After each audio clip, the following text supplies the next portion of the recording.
مولا علی کرم اللہ وجہہ الکریم ایک بار بیٹھے ہوئے تھے، تسبیح پڑھ رہے تھے، ایک شخص آیا اور بہت بپھرا ہوا تھا، پریشان حال تھا۔ دروازہ کھٹکھٹایا، اندر آیا، مولا علی کرم اللہ وجہہ الکریم نے پوچھا کیا بات ہے، کیوں اتنا پریشان ہے؟ کہا کہ میں لٹ گیا، اتنا برباد ہو گیا ہوں، میں کیا کروں، مجھے کچھ سمجھ میں نہیں آتا۔ پوچھا آپ نے کیا ہوا ہے؟ کہا اچھا خاصا میرا بزنس چلتا تھا، اچانک رک گیا، اچھی خاصی تجارت تھی، مال بہت آتا تھا، سب اچانک بند ہو گیا۔ اب تو پوزیشن یہ، حال یہ ہے کہ جس چیز میں ہاتھ لگاتا ہوں نقصان ہی ہوتا ہے۔ اور اس نے یہ بھی کہا کہ اگر میں سونے کو بھی ہاتھ لگاؤں تو ایسا لگتا ہے مٹی بن جائے گی، ساری چیزیں ختم ہو گئی ہیں۔ وہ رویا جا رہا تھا اور کہا کہ مجھے اس کا سبب نہیں پتا ہے، کیا ہو رہا ہے کیا نہیں ہے۔ مولا علی کرم اللہ وجہہ الکریم نے ایک ہی چیز فرمایا، کہا کہ میں تیری سبب کو پہچان لیا، یہ جو چیزیں ہو رہی ہیں تیرے ساتھ میں تیرے سبب کو پہچان لیا۔ کہا کیا ہے؟ کہا کہ رب تبارک و تعالیٰ تجھ سے ناراض ہے ان گناہوں کی وجہ سے جو تو جان بوجھ کر کنٹینیو کرتا ہے، روزانہ جاری رکھا ہوا ہے۔ میرے عزیزوں، لوگوں کے ہاں آج یہ سب چیزیں ہیں، لیکن وہ اس چیز کی طرف نہیں آتے کہ کون سے گناہ ان کے ساتھ چل رہے ہیں۔ جب بندہ گناہوں پر مصر ہو جاتا ہے، اصرار کا مطلب کنٹینیو کر رہا ہے، تو یہ نشانی ہے۔ خاص طور پر مولا علی کرم اللہ وجہہ الکریم نے فرمایا کہ اس کا رب اس سے ناراض ہے، اللہ ناراض ہے، اس کو توبہ کی توفیق نہیں مل رہی ہے، اس کو باز آنے کا موقع نہیں مل رہا ہے۔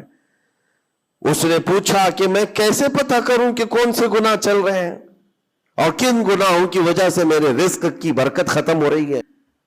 حضرت مولا علی کرم اللہ وجہہ الکریم نے فرمایا کہ تجھے پتہ ہے، احساس کرنا ہوگا، احتساب کرنا ہوگا، کچھ چیزیں ایسی ہیں جن کو تو روز کر رہا ہے، اگر فجر کی نماز کے لیے نہیں اٹھتا ہے، نماز نہیں ہوتی ہے تیری، تو یہ تو گناہ کبیرہ ہے، گناہ کبیرہ ہے، یہ زنا سے بڑھ کر کے گناہ ہے، نماز کا ترک کرنا۔ تو یہ اگر تیری زندگی میں کنٹینیو جاری ہے تو گویا کہ تو حرام پر حرام، کبیرہ پر کبیرہ کرتا ہوا اس قدر اصرار کرتا جا رہا ہے، تو تیرے رزق کی برکت کہاں رہے گی؟ ختم ہو جائے گی۔ تیرے دل کے اندر اللہ تعالیٰ نے سختی پیدا کر دی ہے۔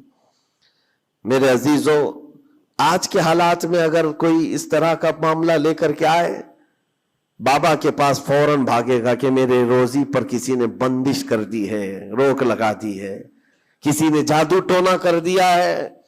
اس کو اپنی فکر نہیں ہے کہ اس کے عمل کیا ہے، لیکن باباؤں کے پاس جانا ہے، کسی مولانا کے پاس جانا ہے، کسی عامل کے پاس جانا ہے۔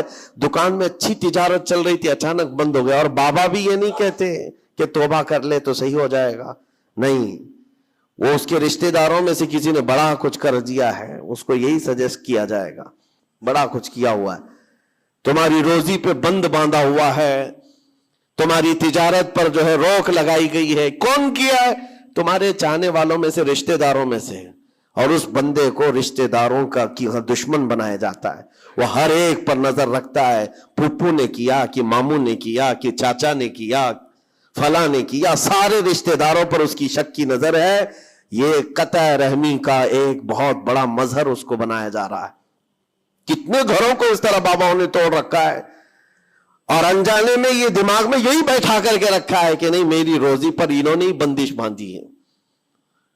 یقین کے ساتھ کسی کو نہیں معلوم، کاش یہ اگر اس کو بتائے ہوتے، یہ 99% جن کو تکلیفیں ہیں ان کی روزی کے معاملات، ان میں سے 99% کے حالات ایسے ہیں کہ فجر کی نماز نہیں پڑھتے۔ یہ کسی کو توفیق نہیں ہوتی، کسی بابا کو، کسی عامل کو، کہ ان کو تنبیہ کرے۔ فجر کی 2 رکعات رزق کے کئی دروازے کھول دیتی ہے۔ میرے آقا صلی اللہ علیہ وسلم کا فرمان ہے، اور تم بستر پر ٹانگ پھیلا ہے سوئے ہوئے ہو، اور پھر شام میں اٹھ کر بابا کے پاس جا کر کہتے ہو بندش ہے، کسی نے باندھ کے رکھا ہے، تم نے خود اپنے اعمال سے باندھا ہوا ہے۔ اور رب تبارک و تعالیٰ فرماتا ہے سورہ فاطر میں، ما یفتح اللہ للناس من رحمت فلا ممسک لہا، اللہ اپنی رحمت سے جس کے لیے دروازے کھولتا ہے کوئی اسے بند نہیں کر سکتا۔ اور اللہ فرماتا ہے جس کے لیے اللہ روک دے کوئی طاقت اسے کھول نہیں سکتی. اب یہ رب تبارک و تعالیٰ کس کے لیے بند کرتا ہے کس کے لیے کھولتا ہے یہ اس کی شان ہے. لیکن ساتھ میں ایک بات اور آپ کو بتا دوں. حضرت ابو سفیان ثوری رحمۃ اللہ تعالی علیہ، حضرت سفیان ثوری کا ایک قول ہے، قسوۃ القلوب عقوبۃ للعاصی. یہ گناہ کنٹینیو جو کر رہا ہے اس کی سزا کیا ہے؟ یہ اللہ تبارک و تعالیٰ کے ناراضگی کی نشانی. سزا کیا ہے؟ کچھ لوگوں کو ایسا لگتا ہے مجھے کچھ نہیں ہو رہا ہے، میرا گھر بار سب صحیح ہے، ٹھیک ٹھاک ہے. تو فرمایا اس کی پہلی سزا تو یہ ہے عقوبۃ قسوۃ القلوب، یعنی جو کنٹینیو گناہ کرتا ہے رب تعالیٰ اس کا دل پتھر کی طرح بناتا ہے، سخت ہو جاتا ہے اس کا دل. نہ رب تبارک و تعالیٰ کے نام پر اس کی کبھی آنکھیں بھیگتی ہوئی دکھتی ہیں، نہ عذاب قبر کا اسے خوف محسوس ہوتا ہے، نہ محشر کے دن کی فکر، نہ جہنم کے لپکتے ہوئے شعلوں سے اس کا دل دہلتا ہے. نہیں، دل سخت ہو گیا ہے. گناہوں پر جو بندہ کنٹینیو اصرار کرتا جاتا ہے اس کا دل سخت کر دیا جاتا ہے. یہ رب تبارک و تعالیٰ کے ناراض ہونے کی نشانی ہے. گناہ کنٹینیو ہونے کے باوجود اگر تمہارے مال میں کمی نہیں آ رہی ہے، روزانہ بڑھتا جا رہا ہے، تو خوف کھاؤ کہ اللہ بڑے عذاب کا تمہارے لیے تیاری فرما رہا ہے. آخرت میں تمہارا کوئی حصہ نہیں ہوگا، سب کچھ دنیا میں دے دیا جائے گا اور تمہارے لیے بڑے عذاب کی تیاری ہو رہی ہے. اگر گناہوں کی وجہ سے پکڑ نہیں ہوئی اور تمہارا مال اور یہ ساری چیزیں چل رہی ہیں تو یہ اس بات کی علامت ہے کہ بڑے عذاب کی تیاری ہے.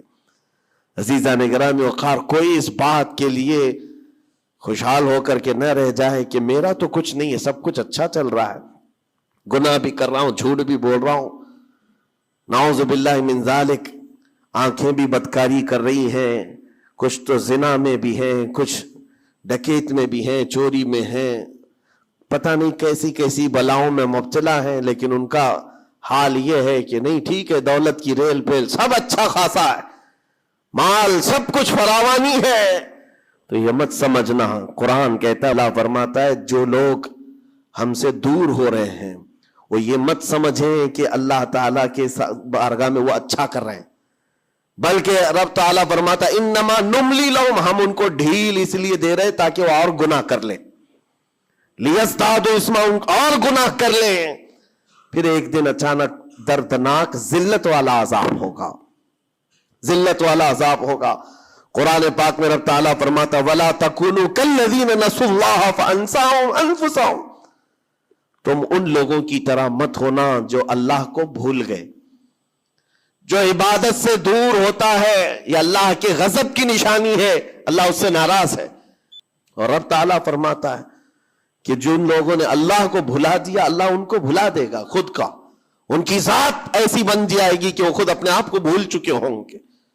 عزیزان گرامی وقار، جو نشانیاں بتائی گئی ہیں ان کو چن چن کر کے دیکھو، کہیں میری زندگی میں آ تو نہیں گئی ہیں. دل کا سخت ہونا یہ بہت بڑی علامت ہے. اور دل سخت ہے یہ کیسے پتا چلے؟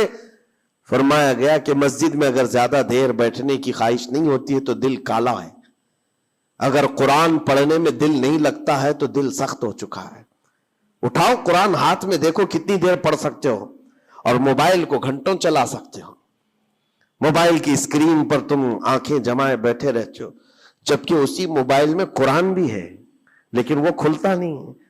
اور قرآن اگر نہیں کھل پا رہا ہے تم سے اور صفحہ دو صفحہ نہیں پڑھ پا رہے ہو تو تمہارا دل کالا ہو چکا ہے، دل سخت ہے. یہ 3 علامتیں تو مشہور ہیں. فرمائی گئی کہ اور تیسری بات یہ ہے کہ تمہارے جیب میں پیسے ہوں اور کوئی سائل اور فقیر آیا اور تم اس کے لیے صدقہ نہیں کر پا رہے ہو تو دل تمہارا پتھر ہو چکا ہے. یہ دل کے سختی کی علامت ہے. اور قسوۃ القلوب عقوبۃ للعاصی، یہ کہا گیا ہے دل کا سخت ہونا یہ تو رب کی طرف سے بہت بڑی سزا ہے. فرمایا گیا کہ جب دل سخت ہو جاتا ہے تو بندہ کفر تک بھی جا سکتا ہے، کفر تک بھی جا سکتا ہے. دل کی سختی اس کو کفر بھی لے جاتی ہے. بلکہ بزرگوں نے یہاں تک فرمایا کہ جب بندے کا دل سخت ہو جاتا ہے تو اس کے نزدیک ماں سے زنا بھی ہلکا لگتا ہے.